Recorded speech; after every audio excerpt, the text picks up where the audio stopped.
ఏవండి ఏవండి అని పిలుస్తున్న సౌజన్య పిలుపుతో బద్ధకం అవలీలతతో ఒళ్ళు విరుచుకుంటూ ఏంటే పొద్దున్నే నీ గోల ప్రశాంతంగా పడుకోనివ్వవు అంటూ లేస్తూ కసురుకుంటూ అన్నాడు శ్రీధర్.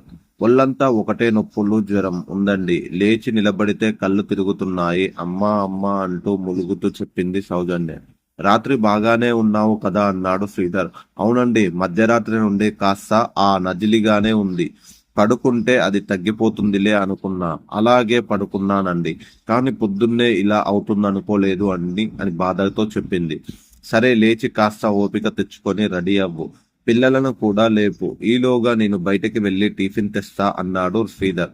ఓపిక తెచ్చుకొని బ్రష్ చేసుకొని వేడివేడి కాఫీ త్రాగాను. ప్రాణం లేచి వచ్చిందన్నట్లయింది. పడుకున్న పిల్లలను అద్విక ఆద్యాలను నిద్రలేపి రెడీ అయ్యింది సౌజన్య. ఈలోగా శ్రీధర్ టిఫిన్ తెచ్చాడు. అందరూ తినేసి డోర్ లాక్ చేసి హాస్పిటల్కి బయలుదేరారు. శ్రీధర్ కు అమ్మ గుర్తుకొచ్చింది.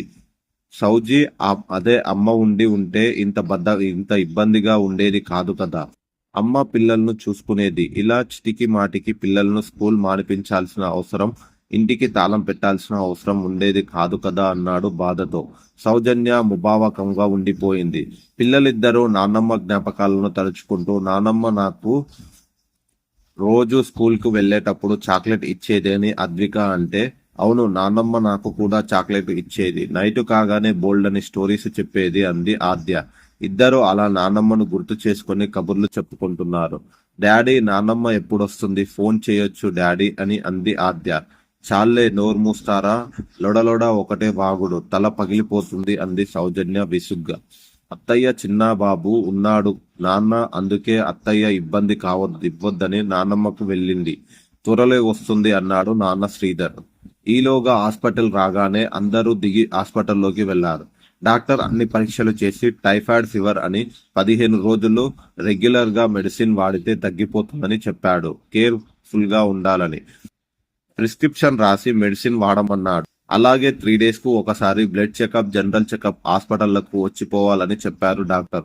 చేసేది లేక పిల్లలు సౌజన్యను చూసుకోవటానికి శ్రీధర్ ఆఫీస్ కు వెళ్లి 1 వారం లీవ్ పెట్టి వచ్చాడు. ఆ రోజు పిల్లలు స్కూల్ నుండి రాగానే బయటికి వెళ్లి పిల్లలు సౌజన్యకు అదవ కూడా జ్యూస్ తెచ్చాడు. హాయ్ డాడీ, మాకు జ్యూస్ తెచ్చావు అంటూ పిల్లలిద్దరూ ఆనందంతో గంతులు వేశారు. అరే పెద్దోడా ఇది నీకు, అరే చిన్నోడా ఇది నీకు అంటూ చెరో జ్యూస్ గ్లాస్ లో పిల్లలకు అందించాడు శ్రీధర్. మరో గ్లాస్ లో జ్యూస్ పోసి, సౌజీ టాబ్లెట్ వేసుకో అని ఈ జ్యూస్ తాగు అన్నాడు. ఇంతలో ఆద్య, డాడీ మమ్మీ అలా జ్యూస్ ఇవ్వద్దు, ఇలా ఇవ్వు అంటూ జ్యూస్ గ్లాస్ తీసుకొని అందులో సగం జ్యూస్ వేరే గ్లాస్ లో పోసి అందులో సగం నీళ్లు పోసి అమ్మకు ఈ జ్యూస్ ఇవ్వండి డాడీ, మమ్మీ ఇది త్రాగటం ద్వారా జ్వరం తగ్గిపోతుంది అంది. ఆద్య చెప్తుంటే శ్రీధర్ ఆశ్చర్యపోయాడు. ఎందుకు నాన్న అలా చేస్తున్నావు? అలా నీళ్లు కలపొద్దా నాన్న అన్నాడు డాక్టర్ వారిస్తూ. లేదు డాడీ, నానమ్మకు నువ్వు జ్యూస్ తెచ్చినప్పుడల్లా మమ్మీ ఇలాగే చేసేది. ఎప్పుడు సగం నీళ్లు కలిపి ఇచ్చేది. జ్వరం వచ్చిన వాళ్ళు ఇలా నీళ్లు కలిపి తాగి ఇస్తే త్వరగా తగ్గిపోతుందని మమ్మీ చెప్పింది. కావాలంటే మమ్మీని కూడా అడుగు డాడీ అంది ఆద్య అమాయకంగా. శ్రీధర్ కు విషయం అర్థమయ్యింది. కోపం కట్టలు తెంచుకున్నాడు. కానీ పిల్లల ముందు బాగుండదని తనను తాను తమాయించుకున్నాడు. కోపంతో సౌజన్య వైపు చూశాడు. సౌజన్య తలదించుకుంది. సౌజన్యకు కొత్త జ్వరం తగ్గింది. ఆ రోజు అన్నం వడ్డక అందరూ తినడానికి ఏర్పాట్లు చేస్తున్నాడు శ్రీధర్. ఇంతలో బయట నుండి వచ్చిన అద్విక, డాడీ మమ్మీ అన్నం అలా పెట్టకూడదు, నువ్వుండు, వేడిగా ఉన్న అన్నం గిన్నెలో పొద్దున మిగిలిన చెద్దన్నం పెట్టండి. డాడీ దీన్ని కొంచెం వేడి చేసి అప్పుడు ఈ అన్నం మమ్మీకి పెట్టండి అంది. ఇలా చల్లటి అన్నం వేడి చేసి అమ్మకు ఎప్పుడు నానమ్మ పెట్టేది. ఇలా చేస్తే నానమ్మకు త్వరగా బలం వచ్చి జ్వరం తగ్గిపోతుంది అని అమ్మ చెప్పింది అంది. శ్రీధర్ కళ్ళలో నీళ్లు తిరిగాయి. నన్ను ప్రాణంలా పెంచిన అమ్మకు ఇంత అన్యాయం జరుగుతుంటే నా కళ్ళు మూసుకుపోయాయా? అయ్యో అయ్యో అమ్మ, ఎంత పని జరిగింది అంటూ చాలా బాధపడ్డాడు. ఇంత జరుగుతున్నా ఏనాడు అబ్బా ఒక్క మాట కూడా సౌజన్య గురించి చెడుగా చెప్పలేదు. ఎప్పుడూ తన ముఖంపై చిరునవ్వు కూడా చెదరనీయలేదు. పైగా తన కోడలు తాను బాగా చూసుకుంటుందని అందరికి గొప్పగా చెప్పుకునేది అమ్మ. అమ్మ రూపం కళ్ళలో ముందు కదిలి తనలో సగం తాను బాధగా అమ్మా అమ్మా నన్ను క్షమించమ్మా అంటూ వేదన చెందాడు శ్రీధర్. సౌజన్యకు పూర్తిగా జ్వరం తగ్గిపోయింది. పిల్లలిద్దరు స్కూల్ వెళ్లారు. శ్రీధర్ సౌజన్య దగ్గరకు వెళ్ళాడు. ఏం సౌజన్య, దేవత లాంటి నా తల్లికి నువ్విచ్చే గౌరవం ఇదేనా? నువ్వింత దుర్మార్గురాలివైనా అమ్మ నీ గురించి ఏనాడు పల్లెత్తు మాటనలేదు తెలుసా? అలసీనా ప్రవర్తించాడు. నీ మనసు ఎలా ఒప్పుకుంది అంటూ చెంప చెల్లుమనిపించాడు. నీకు తెలుసా, అమ్మ నాకప్పుడే వేడివేడిగా ఉన్న అన్నం కూర పెట్టేది. తాను చద్దన్నం చద్దికూడు తినేది. నాన్న చిన్నప్పుడు పోయినా నాకు కష్టం కూడా తెలియకుండా గారాబంగా పెంచి ప్రయోజకుణ్ణి చేసింది. నువ్వింత చేసినా ఈ విషయం నాకు తెలిసిన బహుశా మన మధ్య గొడవలొస్తాయని ఏమి చెప్పకుండా దాచిపెట్టి ఉంటుంది అమ్మ. సిగ్గనిపించలేదా నువ్వు చేసిన ఈ పని వల్ల? అభం శుభం తెలియని ఆ పసి మనసులో కూడా విషబీజాలు నాటావు కదే దుర్మార్గురాలా అన్నాడు శ్రీధర్. రేపు వాళ్ళ పెద్దయ్యాక వాళ్ళ అత్తగారిని నిన్ను కూడా అలాగే చూస్తే గొప్ప సంస్కారానికి వాళ్ళు నేర్పించావు. ఏం పాపం చేశానో నేను?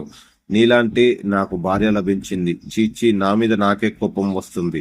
నీ ముఖం చూడాలంటే అసహ్యంగా ఉంది అన్నాడు శ్రీధర్. సౌజన్య పశ్చాత్తాపంతో తలదించుకొని రోధిస్తుంది. ఏడుస్తూ నన్ను క్షమించండి అంటూ శ్రీధర్ పాదాలపై వాలిపోయింది. కన్న తల్లిలా ఆదరించిన అత్తమ్మను చాలా బాధ పెట్టానండి. ఇదంతా మన అమ్మ వల్ల జరిగింది. నా బుద్ధి గడ్డి తినింది. నన్ను క్షమించండి, క్షమించండి ప్లీజ్ అంటూ పాదాలను గట్టిగా పట్టుకొని వెక్కి వెక్కి ఏడిచింది సౌజన్య పశ్చాత్తాపంతో. అప్పుడే గుమ్మంలో అడుగు పెట్టిన తల్లిని చూసి, అమ్మా నువ్వు మాట మాత్రమైనా చెప్పకుండా వచ్చావేంటి అంటూ ఆశ్చర్యంగా అడిగాడు శ్రీధర్. ఏం లేదు, నిన్న పక్కింటి రాని పిన్ని ఫోన్ చేసిందిరా. కోడలకు ఆరోగ్యం బాలేదని చెప్పింది. కాళ్ళు నిలవలేదురా, అందుకే ఉన్న పలానా బయలుదేరి వచ్చాను అంది అమ్మ. అత్తమ్మ నన్ను క్షమించండి, నేనెంత మూర్ఖంగా ప్రవర్తించినా నాకు జ్వరం తెలియగానే వచ్చారు అంటూ గట్టిగా వాటేసుకుని, పిచ్చిపిల్ల మీరంతా ఎవరే, మీకోసం కాకుంటే ఎవరి కోసం వస్తాను అంది అమ్మ. అత్తమ్మ, నేను మీకు చాలా అన్యాయం చేశాను. నన్ను ఆ దేవుడు కూడా క్షమించడు. నన్ను మన్నించండి అత్తమ్మ అంటూ పాదాల మీద నమస్కరించింది సౌజన్య. అంతా విన్నానమ్మా, ఇప్పటికైనా అర్థం చేసుకున్నావు, అది చాలు. పశ్చాత్తాపానికి మించిన శిక్ష లేదు అంది అమ్మ. లేదమ్మా, ఈ ఇంట్లో ఉండటానికి వీల్లేదు. దీని ముఖం చూస్తే పాపం తగులుతుంది అన్నాడు కోపంతో శ్రీధర్. వద్దు నాన్న, అలా అనొద్దు. చిన్నపిల్లలు తెలియక చేసిన అమ్మ చెప్తుంది. ఇది వదిలేయ్, మళ్ళీ ఈ విషయం మాట్లాడవు. నా మీద ఒట్టేయ్ అంది అమ్మ. అత్తమ్మ, మీ మంచి మనసు తెలుసుకోలేకపోయాను. నన్ను క్షమించండి అత్తమ్మ అంటూ గట్టిగా చాటు కేసుకొని బోరుమని ఏడ్చింది. చాలే అమ్మ, పిల్లలు వచ్చే వేళ అయింది. ఇదంతా వాళ్లకు తెలియకూడదు. పద, పిల్లలకు వేడివేడిగా పకోడీ చేద్దాం అంటూ ఇంట్లోకి దారి తీసింది అమ్మ. పరిస్థితులు ఏవైనా అమ్మ ఎప్పుడూ పిల్లల గురించే కోరుకుంటుంది. అమ్మ మనసు అంటే ఇదేనేమో అని మనసును అనుకున్నాడు శ్రీధర్.